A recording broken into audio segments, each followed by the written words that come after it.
أعوذ بالله من الشیطان الرجیم. بسم الله الرحمن الرحیم. د فیسبوک معزز دوستانو سلامونه او احترامات مې ومنئ. الله دې وکړي چې ټول روغ جوړ او د صحت کلمه پر تن وي. مرګلو تر دې دمه موږ د نون ساکین او تنوین ټول حکمونه الحمدلله په پوره جزئیاتو سره پای ته ورسول. نن د میم ساکین په احکامو باندې خبرې کوو چې ساکین میم یا میم ساکین څه حکمونه لري. ان شاء الله چې هغه د نون ساکین او تنوین احکام په نظر کې وي. ان شاء الله چې د میم ساکین په مورد به د کومې ستونزې سره مخ نشو. مرګرو ډیر تاکید به زما په دا وي چې د نون ساکین او تنوین احکام باید ډیر دقیق یاد شي، ځکه چې اخفاء، ادغام، اقلاب او اظهار دا د قرآن کریم په قرائت کې ډیر اساسي او مهم رول لري. نو په دې اساس د ټولو مرګلو نه مې غوښتنه ده چې د نون ساکین او تنوین په احکامو باندې یو مرور وکړي، بار بار مرور وکړي او هغه قرآن عظیم الشان کې عملي کړي، تر څو هغه دوی قرائت کې یو حسن مشاهده شي او هغه څنګه چې د قرآن حق دی هغه ادا شي. نو په دې اساس مرګلو ډیر بیا هم تاکید کوم چې بیا هم د نون ساکین او تنوین په احکامو باندې دقیق ځانونه پوه کړئ. نن به الحمدلله د میم ساکین تر رسیدلو د میم ساکین حکمونه بوایو چې میم ساکین کوم حکمونه لري. خو یو خوشخبری دا ده چې د میم ساکین حکمونه هم د نون ساکین نه زیات نه دي، کم دي ولې زیات نه دي. نو دومره جدي خبره نه ده، یعنی کله چې موږ نون ساکین او د تنوین احکام دقیق زده کړي وي نو میم ساکین کومه ستونزه نه لري. په تیر شوي درس باندې یو مختصره خبره کوم مرګلو چې تاسو ته یاد شي. ما اخفاء، ادغام، اقلاب، اظهار وویلې. ما وایي چې نون ساکین او تنوین نه شاته د اخفاء حروف راشي، هلته اخفاء کیږي یعنی نون ساکین پټیږي. نو تاسې لکه مثلا انتم، نون ساکین د شاته تا حرف د اخفاء دی، دلته نون ساکین پټیږي یعنی اخفاء کیږي. انتم، انفسکم، انسان. نو دغسې موارد چې تاسو دې ته اخفاء وایي. ادغام موږ ویلي چې کله نون ساکین نه یا تنوین نه وروسته د ادغام حروف یعنی یرملون د شپږ حروف راشي هغلته ادغام کیږي. ادغام په دا معنی چې یو حرف په بل حرف کې ننوځي. په څلورو حروفو کې موږ ویل چې غنام کیږي او په لام را کې غنا نه کیږي. نو دا موږ ویلې هغه هم ډېره، مثلا من یقولو، من یقولو ومن الناس من یقولو. نو دغسې من یا نون ساکن د شاته یا حرف د ادغام دی، دلته ادغام شوی دی. او اظهار مو ویلې چې په نون ساکن تنوین وروسته د اظهار هغه شپږ حلقي حروف راشي هغلته خاص اظهار کیږي، ادغام او اقلاب اخفا نه کیږي. یعنی اظهار دا معنی چې د ادغام او د اخفا ترمنځ وسط، یعنی فقط ظاهروي او څرګندوي او نون ساکن به څرګندوي. مثلا انعمت کې نون ساکن د شاته عین دی، عین حرف د اظهار دی، نو خاص نون ساکن ظاهره. انعمت، انعمت، انعمت. نو موږ داسې نه وایو انعمت، انعمت، دغسې نه ویل کېږي ځکه چې اخفا نه کوو بلکې نون ساکن فقط ظاهروو، دې ته اظهار وایي. انعمت. او اقلاب مو وویلې چې اقلاب کله چې نون ساکن یا تنوین نه شاته حرف د اقلاب یعنی با راشي هلته اقلاب کېږي، یعنی تغییر با بدلیږي، نون ساکن بدلیږي په میم باندې، او اخفا هم کېږي او غنام کېږي. دا ټول موارد مو ویلې. مثلا که ووایم انبئهم، ان نون دی، نون ساکن دی، نون ساکن شته با حرف دی اقلاب دی. نو دلته ان اوس مخکې مې چې ان اوس به چې انبئهم اخفا به م کوو انبئهم. یا مثلا که بل ځای کې اوس من بعد، مخکې من بعد، اوس وایي چې میم بعد د نون ساکن بدلوو په میم ساکن باندې، دغته اقلاب وایي او اخفام کوو میم. او میم د غنا خیشم نه ادا کېږي نو طبعا غنام کوو میم بعد. نو نن مرګلو د میم ساکن احکامو ته راځو. دا په تیر شوي درس باندې یو مختصر مرور و. اوس به په میم ساکن احکامو باندې خبرې کوو. زه به د کمره واړوم تختې ته. ښه، زه به د تخته د کمره لږه جګه کړم چې تر څو د کمره لږه د تخته ښه ولیدی شي. مرګلو نن د ساکن میم په احکامو باندې خبرې کوو، یا میم ساکن. د ساکن میم حکمونه. ښه، تاسې به وایئ چې دغه ساکن میم څه شي ته وایي. ساکن میم څه شی دی؟ ساکن میم دې ته ویل کېږي مرګلو چې په میم باندې سکون وي. میم کله چې ساکن وي یعنی غړونده یا سکون ولري دغته د ساکن میم وایي. نو هر کله چې په میم باندې سکون یا غړوندی وجود ولري موږ وایو چې میم ساکنه یا ساکن میم. د میم ساکن دی یعنی حرکت نه لري، متحرک نه دی، یعنی زوار زیر پیش نه لري، یا مثلا حرکتین نه لري، دوه حرکت یا مثلا فتحتین، دومتین، کسرتین، یعنی تنوین هم نشته. نو د ساکن دی ځکه سکون لري، ولاړ دی. نو مطلب دا چې موږ اوس هغه حکمونه وایو چې د میم ساکن وروسته نور حروف راشي. مرګلو د میم ساکن حکمونه درې دي. درې چې تر اوسه پورې موږ هغه ویلیم دي یا اوس سره انشاءالله چې هغې کې کومه ستونزه نشته. یو ادغام دی چې موږ تاسو ادغام ویلی دی او ادغام سره ښه بلد یو، هېڅ دې کې ستونزه نشته ادغام. او بل اخفا دی او د اخفا ټکي سره مکمل بلد شوي یو، په دې کې کومه ستونزه نشته. او دریم اظهار دی او اظهار سره موږ بلد شوي یو، دې کې کومه ستونزه نشته. نو مطلب مرګلو کله چې موږ د میم ساکن حکمونه وایو دا په دې معنا کله چې د میم ساکن وروسته کوم حروف راشي ادغام باید وکړو، کوم راشي اخفا باید وکړو، کوم راشي اظهار باید وکړو. اوس راځو دې ته ادغام په هغه صورت کې کیږي چې کله د میم ساکن څخه وروسته د خپل جنس نه بل حرف راشي. خپل جنس چې دی میم دی. نو کله چې د میم ساکن څخه وروسته میم ساکن دی دې څخه کله چې وروسته بل میم راغلو میم، دلته ادغام کیږي. ځکه ولې ادغام کیږي مرګرو؟ ما تاسو ته ویلي اوس یو بله طریقه هم زده کړئ. کله چې دوه حرفه یو ځای راشي یو ځای هغه شد خوري.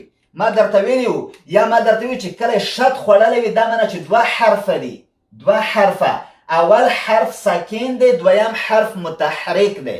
نو کله چې دوه میم یو ځای راغلی وي نو مجبور موږ یو میم په بل میم کې ننوځو. دا دوه میم ته شد دی په خاطر چې یو ځای شي موږ شد ورکوو. صحیح شو شد.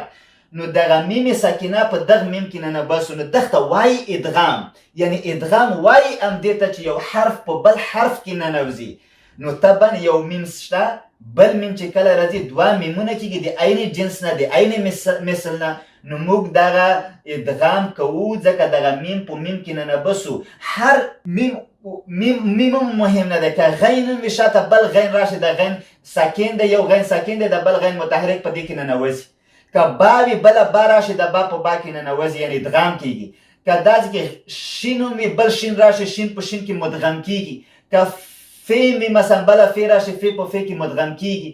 که واو وي بل واو راشي په واو کې مدغم کېږي. نو هر کله چې د یو جنس نه یو مثل نه حروف راشي هغه یو بل کې مدغم کېږي. نو طبعا ادغام میم راغلی چې شاته بل ورنه میم راشي نو دا به میم به په دې کې مدغم کېږي. یعنې چې شی شد بخوري، چې شی بخوري شد بخوري، ننوځي به په بل هغه کې. ښه دې ته ادغام وایي. مرګرو کله چې یو میم مخکې نه میم ساکن نه شاته بل میم راشي نو دواړه د یو جنس نه کېږي. کله چې دوه حروف د یو جنس نه یو ځای راشي طبعا په یو بل کې مدغم کېږي. دې ته ادغام وایي. اوس که زه تاسو ته مثال درکړم نو انشاءالله تاسې به ښه پوه شئ. ښه مثلا که زه اوس ووایم قرآن عظیم شان کې داسې ډېر مثالونه دي تاسې پیدا کولی شئ. خو مثال که زه داسې یو مثال ولیکم لکم صحیح شو. لکم ما که زه میم ولیکم ما صحیح لکم ما. اوس مرګرو وګورئ لکم کلمه کې میم ساکن دی. دا میم ساکن دی. شاته په ما کې میم راغلی دی. میم یعنی نو میم ساکنه کله چې شاته میم راشي متوجه. که میم ساکنه شاته بیا میم راغلو دغه میم ساکن به په د میم متحرک کې مدغم کوئ. نو چې مدغم شي چې شی به کوئ دلته به شد ورکوئ. چې شی به ورکوئ شد. نو څنګه به وایئ لکم ما. دا ولی دا کار مو وکړو؟ دا کار مو مرګرو دې په خاطر وکړو چې میم دوه حرفونه یو ځای راشي په یو بل کې مدغم کېږي. یو دویم دا چې دواړه د عین مثل نه د عین جنس نه دي. نو د سهولت په خاطر موږ دغه یو میم په بل تر څو چې د یو مخرج وشي. مثلا دا تکلیف دی که موږ داسې ووایو لکم ما نو دا ډیر تکلیف دی چې یو لکم کې منتظر شي هغې مخرج د بل کې به. نو سهولت په خاطر موږ د میم په میم کې مدغم کوو. داسې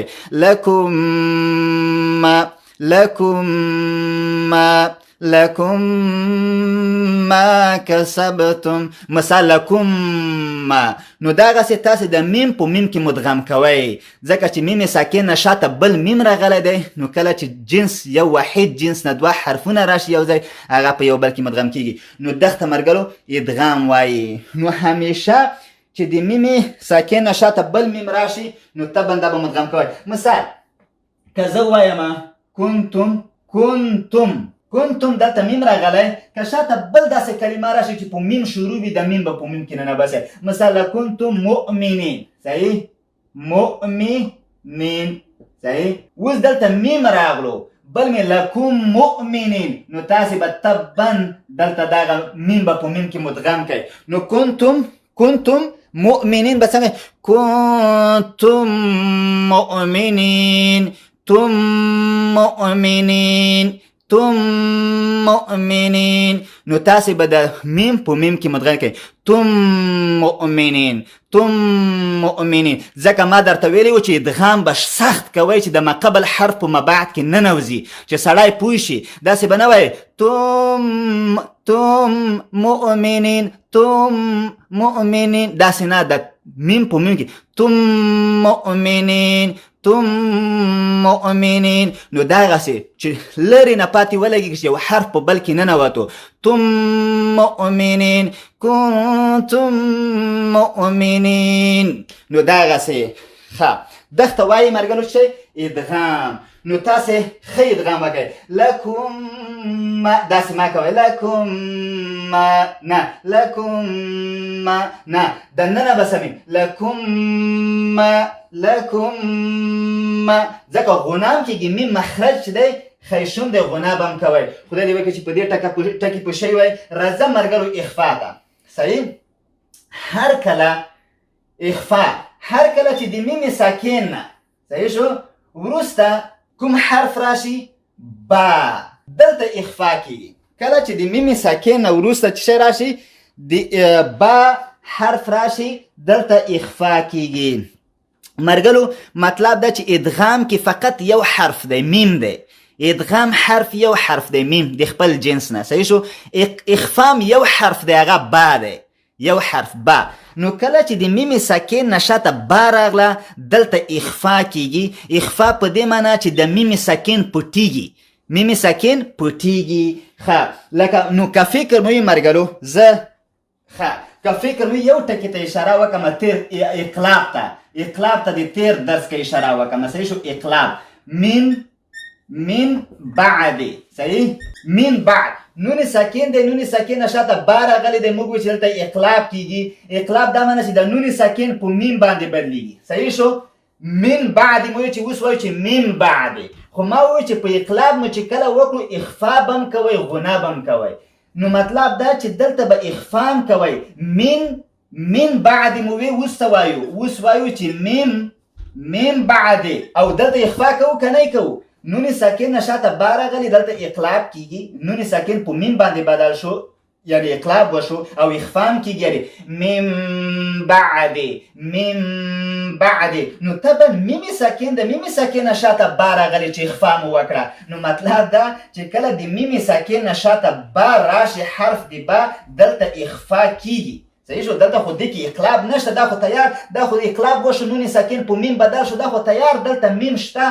نو دلته وایي چې دلته چې اخفا کیږي نو الته اخفا کیږي. ځکه دلته نون ساکن په میم باندې بدل شو میم بعد. نو چې اخفا کیږي په میم بعد کې اخفا کیږي. نو چې میم نشاته با راشي میم ساکن نشاته دې کې اخفا کیږي. نو وایي میم بعد. داس تیر درس ته یو اشاره وه چې څوک ورته د ما خبرې ته متوجه شوي بیا ښه ذهن خلاصېږي چې ولې اخفا کیږي. ځکه دلته اقلاب کې موږ ویلي وو چې کله اقلاب وشي اخفام کیږي صحیح شو. اخفا نو مطلب دا کله د میم ساکن نه شاته د با راشي نو دلته څه کیږي اخفا کیږي. مثال څنګه که زه وایم مثال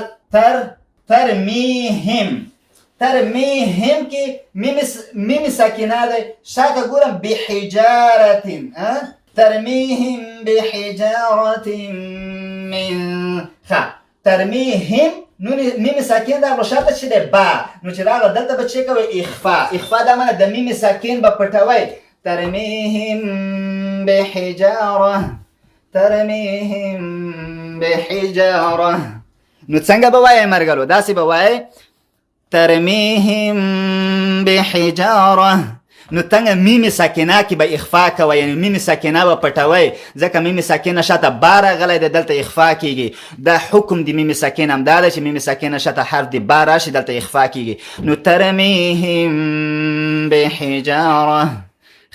تاسې به مثال وایي ترمیهم بحجاره من سجیل ترمیهم بحجاره. نو مرګلو تاسې دغه ادغام ونه کوئ ځکه اخفا وایي دې ته چې د اظهار او د ادغام ترمنځ وي.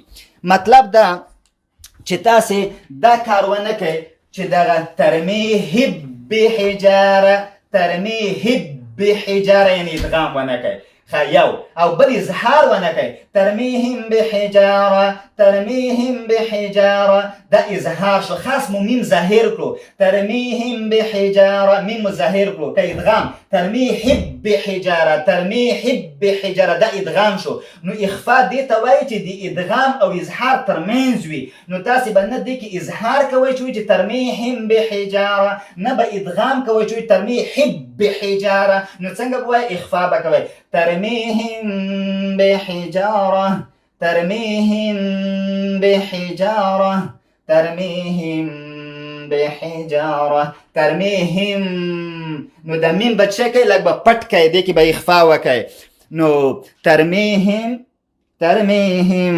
بحجارة بل مثال که درکم وما هم مثال سورة بقره کې وما هم صحیح وما هم كذا بمؤمنين بمؤمن وما هم ميم ساكن دي شاته حرف شده بعد کله چې ميم ساکن شاته بارا شده ته اخفاء کیږي دته د ميم ساکن پټ کوي وما هم بمؤمنين وما هم بمؤمنين وما هم بمؤمنين نو د منافقین هم داسې وي چې دوی ته وایي چې ایمان لري نو دوی دا د خصوصیات د هغې کې دوی دغسې ویلي دي وما هم بمؤمنین نو تاسې مرګلو دلته به اخفا کوئ ځکه میم ساکن د میم ساکن شاته حرف بعد با حرف د اخفا په دلته اخفا کیږي یعنی د میم ساکن د احکامو له نګانه دا اخفا حرف دی نو وما هم بمؤمنین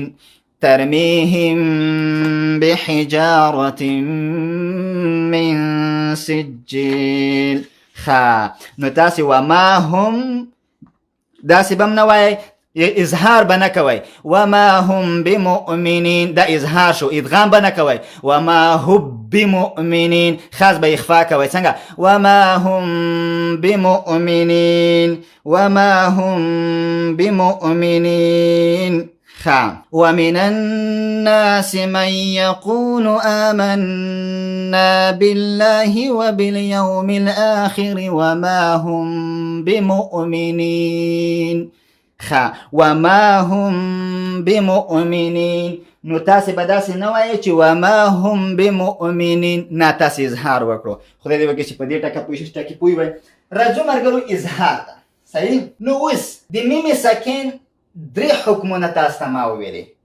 یو مې درته وویله چې ادغام یعنی مطلب دا چې د میم ساکن نه شاته د خپل جنس نه یعنی میم حرف راشي هلته ادغام کیږي فقط یو حرف میم په اخفا کې مې وویلې کله چې د میم ساکن نه فقط با حرف راشي هلته اخفا کیږي چې دلته مې مثال درکړو نو یو بله کټګوري پاتې شو او باقي شپږ حروفه پاتې شو نو ویلی شمه چې د میم ساکنه نه شاته د باقي شپږ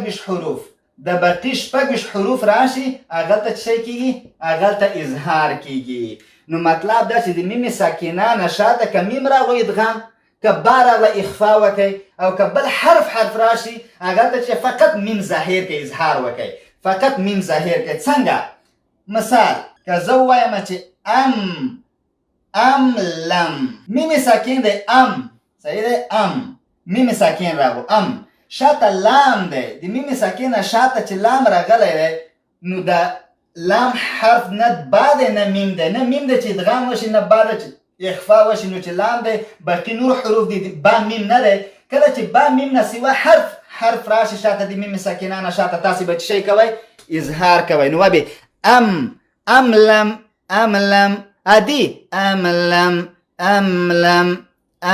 لم اوس دلته مو ګوره لم کې میم ساکن دی نو که شاته بل حرف هم راځي چې د دغو حروفو نه وي د ب میم نه وي بیا هم اظهار کیږي ام لم تنذرهم صحیح وګوره تا چې راغله نو بیا هم پوه شه چې دلته هم اظهار کیږي میم ظاهریږي دلته هم اظهار کیږي ام لم تنذرهم الا بیا میم ساکن راغلی دی میم ساکن چې راغلی بیا که شاته داسې حرف راشي چې با و میم نه وي نو هغې کې مې اظهار کړي ام لم تنذرهم لا بیا لام راغلی دی نو چې لام راغلی بیا هم درته اظهار کېږي نو څنګه به أم لم تنذرهم لا يؤمنون.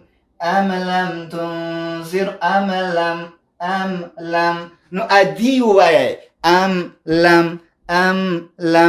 لم تنذرهم لا يؤمن أدي وواي أم لم تنذرهم لا يؤمن. نو تاسي دا غسي نو مرګلو الم داسې ادغام نشي کوي او اخفام نشي کوي. ام لم تنذرهم لا دغسې اخفام نشي کوي. ام لم داسې مچان اوریدلې دي قطن نو یعنی اخفام نشي کوي فقط اظهار. ام لم تنذرهم لا يؤمنون. ام لم ډېر به ټکانم نه ورکوي لکه قلقله غوندې. ام لم داسې ډېر عادي. ام لم تنذره ام لم نو ام لم داسې دغسې ویلی شي. مثلا یا ولهم دلته میم ساکن دی. ولهم فیها مثال ولهم فیها نو میم ساکن د میم ساکن شته فار غلی با نه ده چې اخفا وشي میم نه ده چې ادغام وشي نو چې هر حرف دی اظهار کیږي. ولهم فیها نو موږ به څنګه وایو ولهم فیها نو موږ به څنګه وایو ولهم فیها ادي ولهم نو د میم خاص ظاهرو ولهم فیها. خو فکر مو مرګلو میم مخرج خیشوم دی یعنی غنه د پوزه کې ادا کیږي خو اظهار وخت کې پوزه کې ډیر د حرف تام نه کوي چې پوزه کې ډیر درنه تام شي اخفا کیږي. پوزه کې ډیر ولهم فيها ازواج مطهر مثال ولهم داسې تام نه کوي که تاسې پوزه کې خیشوم کې ډیر تام کوي درنه اخفا کیږي داسې ولهم فيها اخفا مو وکړه ولهم فيها نو دا کار ونه کوي مای تم کوي اتومات ولهم فيها اخفا مو وکړه ډېرې په غنا کې تم نه کوي غنا به ډېره نه کوي. صحیح دی چې مخرج د دې غنا دی خیشوم دی خو غنا کې ډېر تم نه کوي که غنا کې مو تم که اخفا کېږي نو موږ وایو چې تاسې به اظهار کې ولهم فيها ازواج مطهر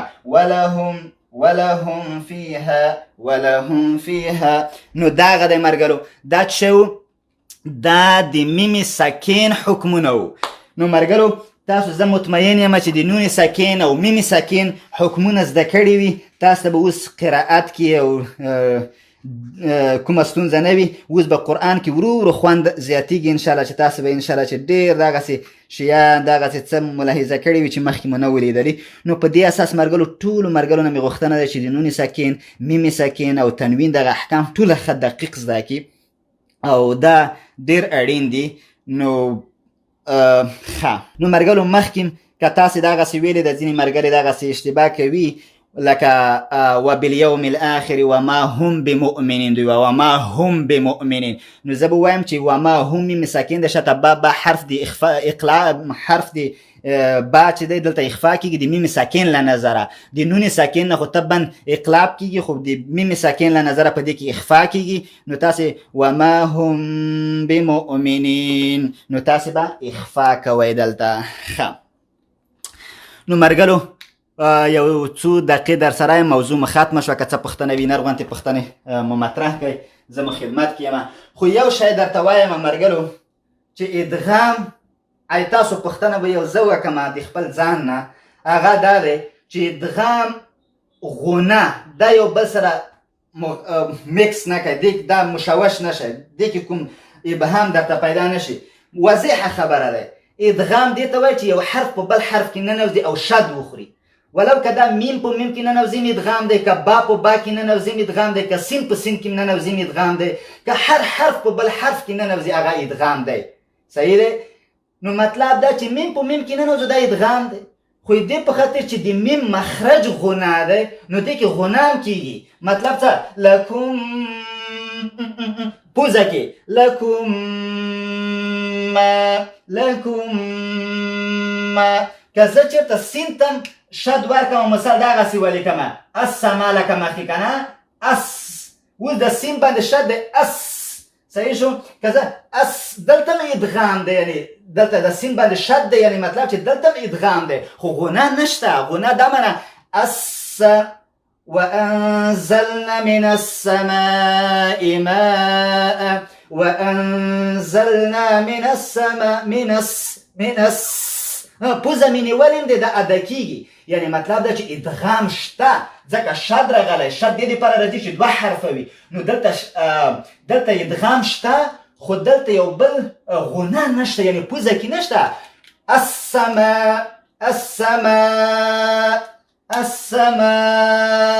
نو پوزه کې زه نه وایم السماء نو دې کې ادغام شته خو غنه نشته خو چون دلته ادغام شته غنه به ځکه کوي چې د میم مخرج غنه دی نو لکم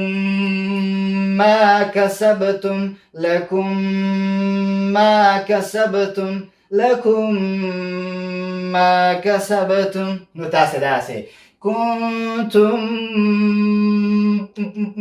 لکنتم مؤمنین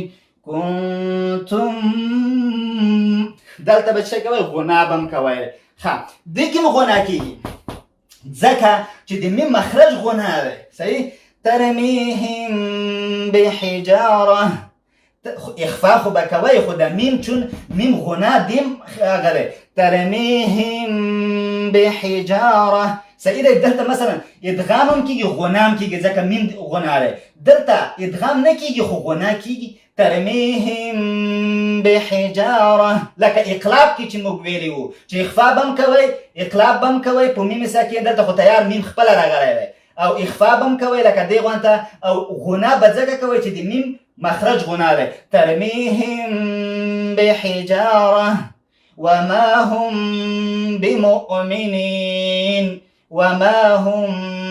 بمؤمنین ترمیهم بحجاره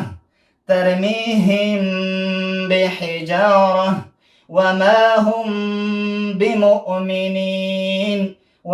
هم بمؤمنین خو دلته به څه کوئ دلته به صحیح دی چې میم غنا لري خو دلته به ډېره غنا به کوئ خو ډېره به یې نه کوئ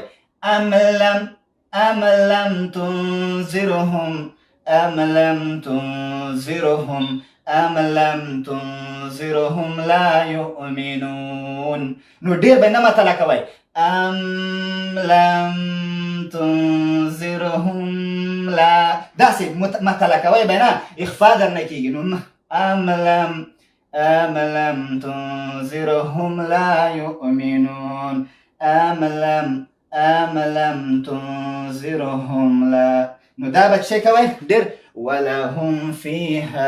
ولهم فيها ډېر به مطلع کوئ نه د غنا کې ولهم فيها بیا دا نه اخفا کېږي دا کار به نه کوئ صحیح دی چې غنا به کوئ ډېره محدوده ولهم فيها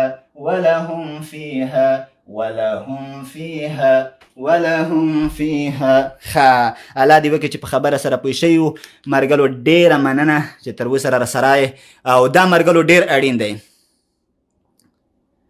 ښه اخفا که یو ارمان صاحب تاسو د اخفا ویلی دي چې که تاسو ویل چې که اخفا یو وارې بیا تشریح په دې کې او د غنې سره یې فرق وښیئ ډېر ښه ارمان صاحب غنه دې ته وایي چې پوزه کې وویل شي غنه صحیح دی ځکه یو د میم نه دی موږ مشکل دلته دی چې د میم مخرج غنه دی خیشم صحیح خیشم یعنی دا په پوزه کې کېږي د میم چې چېرته وي دی کې غنه کېږي غنه دا معنی چې په پوزه کې ویل کېږي پوزه کې صحیح شو که میم وي نو موږ ولې د پوزه کې ووایو مثلا که ترمیهم مثلا لکم دا دواړو کې غنا کېږي په دې کې هم غنا کېږي په دې کې هم غنا کېږي حتی په دې کې هم غنا کېږي خو دې کې غنا کمه ده دې کې بیخي شدیده دی او دې کې د غنا یعنې د میم پټ شوی دی صحیح دی ټولو کې غنا کېږي ځکه د میم مخرج غنا دی د میم اصل خیشون کې ادا کېږي د ټولو کې میم شته میم دی په ټولو کې میم ساکنه راغلی شته ټولو کې میم ساکنه شته نو د ټولو کې غنا کېږي یو رقم صحیح خو دا چې اخفا په دا معنی چې د میم ساکن دې پټ شي میم ساکن غنا په دا معنی چې د خیشوم پوزې نه خو راوځي خو دا د پوزه کې پټ شي. مثال ترمیهم هم وګوره د پوزه کې خیشوم یعنی غنا کیږي. ترمیهم وګوره پوزه کې ترمیهم که پوزه بنده کې دا هم ته نشي ویلی راشه ته خپله د پوزه بنده که ترمیهم ووایه نشي ویلی ولې چې دغه د میم مخرج غنا دی یعنی خیشوم کې ادا کیږي. صحیح دی. نو ترمیه که زه پوزه بنده کړم ترمیه نشم ویلی نو تم نشي ویلی ځکه چې دا غنا کیږي د مخرج غنا دی. دا غنا چې موږ وایو دا د مخرج په اساس دا خبره کوو مخرج په اساس باندې. صحیح. نو دا نو ترمیهم دلته چې اخفا کوم اخفا په دې معنا چې د میم ساکن پټومه مخفي کومه خفیه. ترمیهم بحجاره داسې نه وایم ظاهرومه نه. ترمیهم وبخیر ترمیهم بحجاره ترمیهم بحجاره وما هم بمؤمنین وما هم چې وبې غنا مې وکړه او دا چې اوږده مې کړه پټه مې کړه. ښه الله دې وکړي چې ارمان صاحب پوښتنه دې حل جواب شوي وي که نه وي بیا مې زه په مسنجر کې خصوصي کې په خدمت کې یم. نو چون میم دی میم خیشوم نه د کېږي په ټولو میمونو کې غنا کېږي. صحیح شو. خو دومره فرق دی چې دې کې شدیده غنا کېږي. لکم ځکه ادغام دی لکم ادغام دی یعنی شد لري شد چې لري دا ادغام دی او شدید غنا به ځکه چې ادغام دی او میم دی میم غنا کېږي. کنتم مؤمنین دیکن میم دی غنا کېږي خو دومره شدید نه لکه دا. ترمیهم خود غنا به پټوي پوزه کې به یعنی د حرف میم پټوي اخفا به کوي یعنی د غنا کې به میم پټوي. ترمیهم بحجاره دلته غنا کوو خو ډیره خفي ډیره لنډه املم پاتې نه لګیږي ځکه د میم ظاهرومه چې ظاهرومه ډیره أم لم تنذرهم لا يؤمنون. مننه مرګلو د ټولو حضور نه نړۍ مننه. تر بعدي درس پورې چې راتلونکي چهارشنبه به شروع کیږي او چهارشنبه په ورځ به ان شاء الله چې درس ډیر جالب وي او اړین به وي. خو یو شی ته مرګلو اشاره کوم ادغام په حقله ما درته وی چې کله شد کله خوري شد اوسه پوری تاسو دغه هغه در سره حسابوي هغه طریقه حسابوي. موږ شد ادغام یا شد هغه واخوري چې د نون ساکن یا تنوین نشاته د ادغام حروف راشي شد خوري. کله چې دوه حروف د یو جنس نه یو ځای راشي شد خوري دا دریمه طریقه شوه. کله چې دوه حروف یو ځای د خپل جنس نه راشي شد خوري ولو که با وي شد خوري با که سین وي سین ته به شد ورکوي که شین یو ځای راشي شین ته به صد ورکوي. دغه مساکن حرف متحرک حرف کې مدغم کیږي او د شد په واسطه. مننه مرګلو تر بعدي درس چې راتلونکي چهارشنبه د افغانستان په وخت د شپې په 9 بجو پیلېږي تر هغې مو په لوی او متعال خدای سپارمه. ښه وختونه ښې چارې.